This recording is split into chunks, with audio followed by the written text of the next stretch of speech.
வித்தியாசத்தை பற்றி தான் பார்க்க போகிறோம். நிறைய பேர்த்துக்கு வந்து stomach pain, white discharge, head ஏக்கு இந்த மாதிரி சில விஷயங்கள் வந்து பீரியட்ஸ் டைம்லேயும் நமக்கு வரும், ப்ரெக்னென்சி டைம்லேயும் வரும். ஸோ நீங்கள் வந்து கன்ஃபியூஸ் ஆகிக்குவீங்க இது எந்த மாதிரியான சிம்டம்ஸ் அப்படின்ட்டு எடுத்துக்கிறதுக்கு. அதுக்கான ஒரு தெளிவான வீடியோ தான் இது. எத்தனை நாட்களில் வந்து ரெண்டுக்குமே வந்து சிம்டம்ஸ் தெரிய ஆரம்பிக்கும் அப்படிங்கிறத பற்றி டீட்டெயில்டாக பார்த்துடலாம்.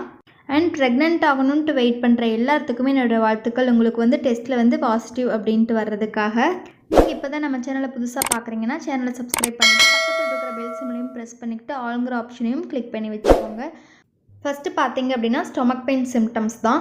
ஸ்டொமக் பெயின் ஆகட்டும், இடுப்பு வலி ஆகட்டும், இது எல்லாமே வந்து காமனாக நமக்கு வர்றது தான். பீரியட்ஸ் டைம்லேயும் வந்து இந்த பெயின் எல்லாமே வரும், ப்ரெக்னென்ட் டைம்லேயும் வந்து இந்த பெயின் எல்லாமே வரும். ஸோ உங்களுக்கு கன்ஃபியூஸாக இருக்கும், நமக்கு இது வந்து நம்ம ப்ரெக்னென்ட்டான அறிகுறின்னு எடுத்துக்கிறதா இல்லை பீரியட்ஸ் ஆயிடுவோமா அப்படின்ட்டு நிறைய பேர்த்துக்கு டவுட் இருக்கும்.